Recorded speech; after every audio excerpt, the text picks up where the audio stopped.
ಇವತ್ತು ಲೋಕಸಭಾ ಚುನಾವಣೆಯಲ್ಲಿ ತಮ್ಮ ಪುತ್ರರಂತ ಕಾಂತೇಶ್ ಅವರನ್ನ ಹಾವೇರಿ ಕ್ಷೇತ್ರಕ್ಕೆ ಲೋಕಸಭಾ ಸದಸ್ಯರನ್ನಾಗಿ ನೇಮಕ ಆಗಬೇಕು, ನನಗೆ ಟಿಕೆಟ್ ಬೇಕಂತ ಹೈಕಮಾಂಡ್ ಕೇಳಿದಾಗ ಎಲ್ಲ ಒಂದು ಕಡೆ ಕುರುಬ ಸಮಾಜಕ್ಕೆ ಒಂದು ಒಲವಿತ್ತು.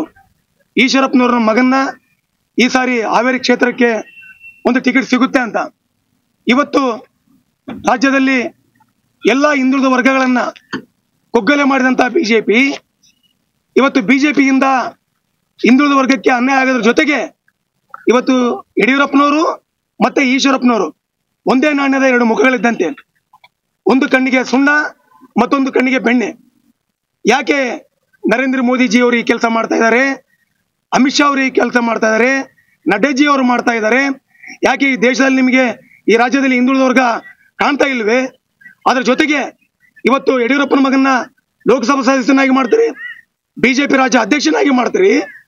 ಈಶ್ವರಪ್ಪನ ಮಗನಿಗೆ ಲೋಕಸಭೆ ಟಿಕೆಟ್ ತಪ್ಪಿಸ್ತೀರಿ, ಈಶ್ವರಪ್ಪನಿಗೂ ನೀವು ಮೂಲೆ ಗುಂಪು ಮಾಡ್ತೀರಿ. ನಿನ್ನೆ ಮೋದಿಜಿ ಬಂದ್ರವೆ ನೀವು ಶಿವಮೊಗ್ಗದಲ್ಲಿ ಈಶ್ವರಪ್ಪನವ್ರಿಗೆ ಗೌರವ ಕೊಡ್ತಿಲ್ಲ ಅಂದ್ರೆ ಇಡೀ ರಾಜ್ಯದಲ್ಲಿ ಹಿಂದುಳಿದ ವರ್ಗಕ್ಕೆ ಅನ್ಯಾಯ ಆಗ್ತಕ್ಕಂಥದ್ದು. ಅದರ ಜೊತೆಗೆ ಸನ್ಮಾನ್ಯ ಈಶ್ವರಪ್ಪನವರು ಈ ರಾಜ್ಯದ ಉದ್ದಗಲಕ್ಕೂ ತಿರುಗಿ ಭಾರತೀಯ ಜನತಾ ಪಕ್ಷವನ್ನು ಕಟ್ಟಿದ್ದಾರೆ. ಅವರು ಅನೇಕ ಸಲ ಪಕ್ಷಕ್ಕಾಗಿ ಸರ್ವಸ್ವವನ್ನು ತ್ಯಾಗ ಮಾಡಿದ್ದಾರೆ. ಅದರ ಜೊತೆಗೆ ಒಂದು ಸಂಗೊಳ್ಳಿ ರಾಯಣ್ಣ ಯುವ ಬ್ರಿಗೇಡ್ ಮಾಡ್ತಾರೆ. ಅವತ್ತು ಅಮಿತ್ ಶಾ ಅವರು ಹೇಳ್ತಾರೆ, ಈಶ್ವರಪ್ಪಾಜಿ ಓತು ಬಂದ್ ಕರ್ನಾ ಅಂತ ಅಂತಾರೆ. ಅವ್ರು ಹೇಳಿದ ಮಾತಿಗೆ ಸಮಾಜಕ್ಕೆ ಇವತ್ತು ಅನ್ಯಾಯ ಆದ್ರೂ ಅವರು ಬಿಜೆಪಿ ಪಕ್ಷದ ಪರವಾಗಿ ನಿಲ್ತಾರೆ. ಈ ರಾಜ್ಯದ ಪರವಾಗಿ ನಿಂತ್ಕೊಂಡಾಗ ಅವರಿಗೆ ಮೋಸ ಆದ್ರೆ ಇಡೀ ಕರ್ನಾಟಕದ ರಾಜ್ಯದ ಕುರುಬ ಸಮಾಜ ಇವತ್ತು ಬಿಜೆಪಿಯನ್ನು ಬಹಿಷ್ಕರಿಸಬೇಕಾಗ್ತದೆ, ಯಡಿಯೂರಪ್ಪನ ಮಗನ್ನ ಸೋಲಿಸಬೇಕಾಗ್ತದೆ.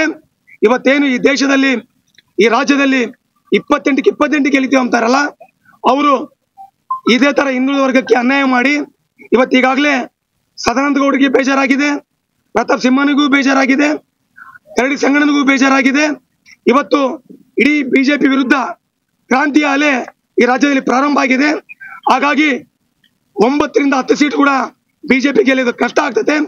ಹಾಗಾಗಿ ಇವತ್ತು ಇಡೀ ಬಳ್ಳಾರಿ ಜಿಲ್ಲಾ ಕುರುಬರ ಸಂಘ, ಬಳ್ಳಾರಿ ಜಿಲ್ಲೆಯ ಎಲ್ಲಾ ಪದಾಧಿಕಾರಿಗಳು ನಮ್ಮ ಬೇಡಿಕೆ ಇಷ್ಟೇ, ಇನ್ನೂ ಬಿಜೆಪಿಗೆ ಅವಕಾಶ ಇದೆ. ನಿಮ್ಗೇನಾದ್ರೂ ಹಿಂದುಳಿದ ವರ್ಗದ ಮೇಲೆ ಕಾಳಜಿ ಇದ್ರೆ ಹಾವೇರಿ ಕ್ಷೇತ್ರಕ್ಕೆ ನಮ್ಮ ಯುವ ನಾಯಕರಾದಂತ ಕಾಂತೇಶ್ ಅವರಿಗೆ ನೀವು ಲೋಕಸಭೆ ಸದಸ್ಯ ಅವಕಾಶ ಮಾಡಿಕೊಡ್ಬೇಕು. ಇಲ್ಲವಾದಲ್ಲಿ ಇಡೀ ಕರ್ನಾಟಕ ರಾಜ್ಯದ ಕುರುಬ ಸಮಾಜ ಬಿಜೆಪಿಯನ್ನು ಬಹಿಷ್ಕರಿಸುತ್ತದೆ. ಹೆಸರು ಕಾಮೇಶ್ ಅಂತ ವಕೀಲರು ಮತ್ತು ಜಿಲ್ಲಾ ಕುರುಬದ ಡೈರೆಕ್ಟರ್. ಈಗ ಇವತ್ತಿನ ಒಂದು ಆಕ್ರೋಶಕ್ಕೆ ಕಾರಣ ಸನ್ಮಾನ್ಯ ಈಶ್ವರಪ್ಪನವ್ರಿಗೆ ಲೋಕಸಭಾ ಟಿಕೆಟ್ ತಪ್ಪಿರೋದ್ರಿಂದ, ಅವರ ಮಗ ಕಾಂತೇಶ್ ಅವರಿಗೆ ಹಾವೇರಿಯಲ್ಲಿ ತಪ್ಪಿರೋದ್ರಿಂದ ಈ ಒಂದು ಆಕ್ರೋಶಕ್ಕೆ ಕಾರಣ ಆಗಿದೆ. ಅದಕ್ಕೆ ಮೂಲ ಕಾರಣ ಯಡಿಯೂರಪ್ಪ ಮತ್ತು ಅವರ ಕುಟುಂಬ. ಯಡಿಯೂರಪ್ಪನವರ ಶ್ರಮ ಬಿಜೆಪಿಗೆ ಎಷ್ಟಿದೆ ಅಷ್ಟೇ ಸರಿಸಮಾನಾಗಿ ಈಶ್ವರಪ್ಪನವ್ರದ್ದು ಇದೆ. ಆದರೆ ಯಡಿಯೂರಪ್ಪನವರು ಪಕ್ಷಾಂತರ ಮಾಡಿದ್ರು, ಈಶ್ವರಪ್ಪನವರು ನಮ್ಮ ಬಿಜೆಪಿಗಾಗಿ ಕಟ್ಟ ಹಿಂದುಳಿದವರಾಗಿ ಒಳಮಟ್ಟದಿಂದ ಪಕ್ಷವನ್ನು ಬೆಳೆಸಿ ಪಕ್ಷದ ಹೈಕಮಾಂಡ್ಗೆ ಆದೇಶದಂತೆ ನಡ್ಕೊಂಡ್ರು. ಆ ಆದೇಶದಂತೆ ನಡ್ಕೊಂಡ ಕಾರಣಕ್ಕೆ ಇವತ್ತು ಆ ಪಕ್ಷದಲ್ಲಿ ಅನ್ಯಾಯ ಆಗಿದೆ. ಆ ಒಂದು ಅನ್ಯಾಯ ಆದಂಥ ಒಂದು ವಿಷಯವನ್ನು ಈಶ್ವರಪ್ಪನವರು ಯಡಿಯೂರಪ್ಪನವರ ಕುಟುಂಬದ ವಿರುದ್ಧ ಈ ಒಂದು ತೊಡೆ ತಟ್ಟಿದ್ದಾರೆ. ಪಕ್ಷೇತರ ಅಭ್ಯರ್ಥಿಯಾಗಿ ಸ್ಪರ್ಧೆ ಮಾಡ್ತಿದ್ದಾರೆ.